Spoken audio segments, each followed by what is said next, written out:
Law 3 conceal your intentions. اپنے ارادے مخفی رکھیں. پیغام: اپنے عمل کے پیچھے پوشیدہ اپنے اصلی مقاصد کو خفیہ رکھ کر لوگوں کو تاریکی اور غفلت میں رکھیں.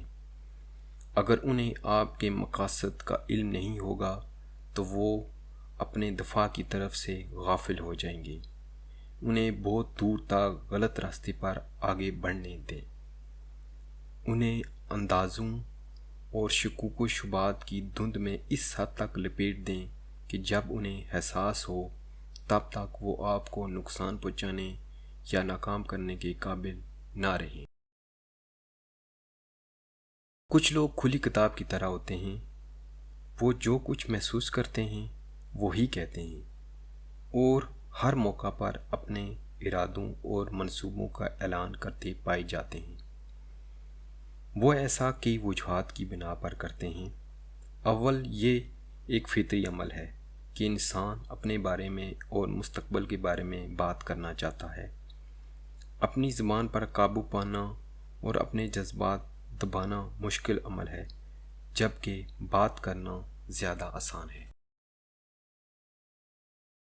دوسری وجہ یہ ہے کہ کئی لوگ یہ سوچتے ہیں کہ اپنے بارے میں ایمانداری اور سچائی سے بات کر کے وہ لوگوں کے دل جیت رہے ہیں اور اس طرح وہ اپنی نیک فطرت کا اظہار کرتے ہیں.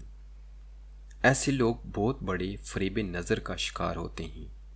ایمانداری ایک کند ہتھیار ہے اور یہ زیادہ تکلیف دہ زخم دیتی ہے. زیادہ امکان اس بات کا ہے کہ آپ کی ایمانداری لوگوں کو ناراض کرے. آپ کو چاہیے کہ دوسروں سے بات کرتے وقت اپنے الفاظ تول کر بولیں اور وہی بات کریں جو مخاطب کو خوش کرے. ایسا بدعا اور کھرا سچ جو کسی کو تکلیف پہنچائے، اس سے پرہیز بہتر ہے. اس سے بھی زیادہ اہم بات یہ ہے کہ اپنی ہر بات عیاں کر دینے سے لوگ آپ کے ہر عمل کے بارے میں پہلے سے اندازہ کر لیتے ہیں اور آپ کا خوف اور دبدبہ دونوں ختم ہو جاتے ہیں. جبکہ اقتدار اور اختیار صرف انہی لوگوں کے پاس رہتا ہے جو اپنے ارد گرد کے لوگوں میں یہ دونوں جذبات پیدا کر سکتے ہیں. اگر آپ طاقت اور اقتدار حاصل کرنے کی خواہش رکھتے ہیں تو ایمانداری کو بالائے طاق رکھ دیں اور اپنے اصل ارادوں اور منصوبوں کو پوشیدہ رکھنا شروع کر دیں.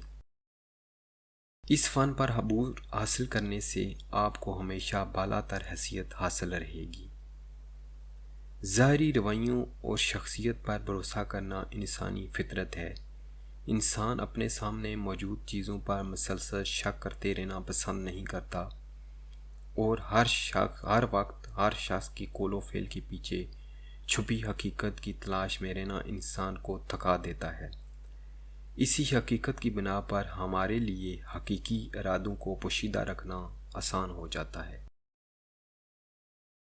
آپ جو بھی خواہش رکھتے ہیں اور جو کچھ آپ کا نصب العین ہے، اگر اسے لوگوں کی نظروں سے پوشیدہ رکھیں تو لوگ ظاہری چیزوں کو ہی حقیقت سمجھیں گے. اپنے حقیقی ارادوں کو چھپانے کا ایک طریقہ تو یہ ہے کہ اپنی جھوٹی خواہشات کے بارے میں مسلسل بے لاگ گفتگو کرتے رہیں. اس طرح آپ ایک تیر سے 3 شکار کریں گے. اس طرح ایک تو آپ لوگوں کی نظر میں ایک سچے انسان اور قابل اعتماد دوست کی حیثیت اختیار کر لیں گے. دوسرا، آپ کے اصل ارادے بھی مخفی رہیں گے. اور تیسری بات یہ کہ آپ کے مخالفین غلط سمت میں اپنی توانائیاں ضائع کرتے رہیں گے. لوگوں کو بھٹکانے کا ایک اور طریقہ جھوٹے خلوص کا اظہار ہے. لوگ بڑی آسانی سے خلوص کے اظہار کو ایمانداری سمجھ لیتے ہیں. آپ جو کچھ کہتے ہیں، اگر آپ کے لہجے میں ان الفاظ پر پختہ یقین بھی ظاہر ہو تو اس سے آپ کی بات میں وزن پیدا ہو جاتا ہے.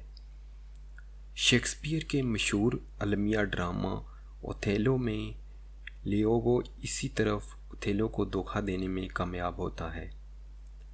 اوتھیلو سے ڈیسٹومنا کی مفروضہ بے وفائی کے بارے میں اتنی فکر اور دکھ کا اظہار کرتا ہے کہ اوتھیلو کا اس فریب اور دھوکے سے بچنا ناممکن ہو جاتا ہے۔ اگر آپ کو لگتا ہے کہ دھوکے باز اور فریبی لوگ بڑے بنے سنورے ہوتے ہیں اور خوبصورت لفاظی کرتے ہیں تو آپ غلطی پر ہیں۔ سب سے بہترین دھوکہ باز وہ ہے جو بالکل سادہ اور غیر نمایاں طریقہ اختیار کرتا ہے جس پر توجہ ہی نہیں جاتی۔ وہ یہ بات جانتے ہیں کہ بہت زیادہ نمایاں ہونا شکوک کو ابھارتا ہے، اس کی بجائے وہ اپنے اہداف کو سادہ اور عمومی انداز کے پیچھے چھپاتے ہیں۔ ایک بار جب آپ عام فہم اور سادہ انداز اختیار کر کے لوگوں کا بھروسہ جیت لیتے ہیں تو پھر انہیں آپ کی طرف سے دھوکے کا اندازہ نہیں ہوتا۔ لوگوں کی آنکھوں میں دھول جھونکنے کا سب سے آسان طریقہ آپ کے چہرے کے تاثرات ہیں۔ سادگی اور انتہائی چالاکی سے پیدا کیے گئے تاثرات وہ دھوکہ ہیں جن کے پیچھے خطرناک سے خطرناک منصوبے اور ارادے چھپائے جا سکتے ہیں۔ یہ وہ ہتھیار ہے جو دنیا کے طاقتور سے طاقتور افراد سیکھتے رہے۔ کہا جاتا ہے کہ کوئی بھی فرینکلن ڈی روزویلٹ کا چہرہ نہیں پڑھ سکتا تھا۔ بارون جیمز روتھشائلڈ نے پوری زندگی اپنی اصلی خواہشات کو چھپانے کی مشق کی۔ یاد رکھیں کہ اپنی شاندار صلاحیتوں اور اچھی باتوں کو چھپانے کے لیے بہت صبر اور عاجزی کی ضرورت ہے۔ اپنے آپ کو غیر نمایاں کرنا بہت مشکل ہے۔ اپنے چہرے پر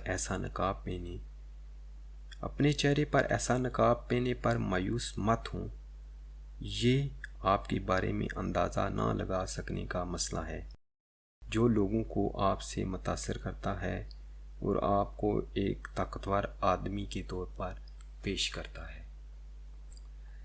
17ویں صدی کی رومان پرور فضا میں ایک فرانسیسی نوجوان مارکویس ڈی سیون اپنی پریم کتھا ایک 62 سالہ بوڑھی عورت نینان ڈی نیکولس کو بڑے پرجوش انداز میں سنا رہا تھا۔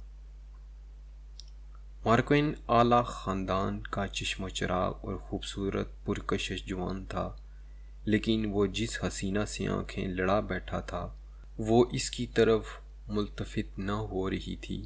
وہ حسینہ جتنی خوبصورت تھی اس سے زیادہ بے رحم تھی۔ اس بوڑھی جہاں دیدہ عورت نے نوجوان کو مشورہ دیا کہ وہ اس حسینہ کی طرف بے نیازی کا مظاہرہ کرے اور اس پر اپنے دل کا راز ظاہر نہ کرے۔ پیرس کی ایک حسین شام کو اس شاندار دعوت پر مارکویس کا سامنا اس حسینہ سے ہوا، لیکن اس نے کمال بے اعتنائی کا مظاہرہ کرتے ہوئے خود کو اس سے دور رکھا اور دوسری دوشیزوں کی طرف متوجہ ہو گیا۔ سنگ دل محبوبہ سے یہ برداشت نہ ہوا اور اس نے خود آگے بڑھ کر مارکویس کو اپنے گھر پر مدعو کیا۔ آج اس کی خوشی کا کوئی ٹھکانہ نہیں تھا، لیکن کیف و سرور کی اس لمحے میں وہ اپنے آپ پر قابو نہ رکھ سکا اور ساری کہانی اپنی محبوبہ کو بتا دی۔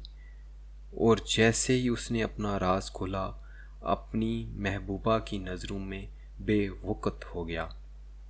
اب وہ ایک عام نوجوان کی طرح تھا جو اس کی راہوں میں پڑے رہتے تھے، اب پھر مارکویس سے پہلے جتنی دور تھی۔ اوٹو ون بسمارک 35 سال کی عمر میں 1850 میں پرشین جرمن پارلیمنٹ میں ڈپٹی کے عہدے پر فائز تھا۔ وہ جرمن قوم کی نشاط ثانیہ کا زبردست علمبردار تھا۔ جرمنی اس وقت ٹکڑوں میں بٹا ہوا تھا اور اس کا ہمسایہ ملک آسٹریا زبردست قومی فوجی قوت کے بل بوتے پر غلبہ رکھتا تھا۔ جرمن قوم اور رہنماؤں میں بہت غم و غصہ پایا جاتا تھا۔ دونوں ملک جنگ کے دہانے پر پہنچ چکے تھے اور جرمن پارلیمنٹ میں اس اہم موضوع پر بحث ہونی تھی۔ تاہم مقررین اپنی شعلہ بیانی سے قوم کو جنگ پر ابھار رہے تھے۔ بادشاہ فریڈرک ولیم چہارم اور اس کے وزراء جنگ سے گریز کی پالیسی پر عمل پیرا تھے۔ اب پارلیمنٹ میں بسمارک کی تقریر شروع ہوئی۔ ہر شخص توقع کر رہا تھا کہ یہ شخص آسٹریا کے خلاف اعلان جنگ کر دے گا، لیکن اس وقت سب کی امیدوں پر پانی پھر گیا جب بسمارک نے جنگ کی تباہی اور ہولناکیوں کا نقشہ کھینچا اور آسٹریا کی پالیسیوں کی تعریف کی۔ ہر شخص ششدر رہ گیا۔ بادشاہ، اس کے وزراء اور جنگ کے دوسرے محرفین بہت طاقتور ہو گئے۔ پارلیمنٹ کی ووٹنگ میں جنگ کے خلاف لوگوں کی فتح حاصل ہوئی۔ بادشاہ نے بسمارک کو وزارت سونپ دی۔ چند ہی سال میں بسمارک جرمنی کا وزیر اعظم بن گیا۔ بسمارک نے پارلیمنٹ میں جنگ کے خلاف تقریر کر کے پوری جرمن قوم کی نظر میں اپنی شخصیت کو بلا مقصد داغدار نہیں کیا تھا۔ اب اس نے اپنے اصل مقصد پر عمل کرتے ہوئے جرمنی کو متحد کیا، فوج کا مورال بلند کیا۔ جدید ہتھیاروں کی بدولت فوج بہت مضبوط ہو گئی تو بسمارک نے آسٹریا کے خلاف فیصلہ کن جنگ میں کامیابی حاصل کر کے جرمن نشاط ثانیہ کا خواب پورا کر لیا۔ پارلیمنٹ میں تقریر کے دوران اگر بسمارک اپنے حقیقی ارادوں کا اظہار کر دیتا تو آسٹریا کے خلاف جنگ میں شکست کی صورت میں جرمنی کی نشاط ثانیہ کا خواب ہمیشہ کے لیے زمین بوس ہو جاتا۔ حاصل: ایک بھیڑ کبھی شکار نہیں کرتی، نہ ہی دھوکہ دیتی ہے، کیونکہ بھیڑ کمزور اور بے ضرر ہوتی ہے، لیکن بھیڑ کی خال میں چھپی ایک لومڑی آسانی سے مریوں کے ڈربے میں داخل ہو جاتی ہے۔ سند: کیا آپ نے کسی ایسے ماہر جنرل کے بارے میں سنا جو کسی قلعے کو فتح کرنے سے پہلے دشمن کے سامنے ارادوں کا اعلان کرے، اپنے مقصد کو چھپائیں اور اپنی ترقی کو خفیہ رکھیں، اس وقت اپنے ارادوں کی وسعت کا اظہار نہ کریں جب تک انہیں روکا جانا ممکن ہو یا جب تک لڑائی ختم نہ ہو جائے۔ جنگ کا اعلان کرنے سے پہلے فتح حاصل کریں۔ ایسے جنگجو لوگوں کی طرح عمل کریں جن کے ارادوں کی اظہار الفاظ سے نہیں بلکہ ان تباہ حال ریاستوں سے ہوتا ہے جہاں سے ان کا گزر ہو۔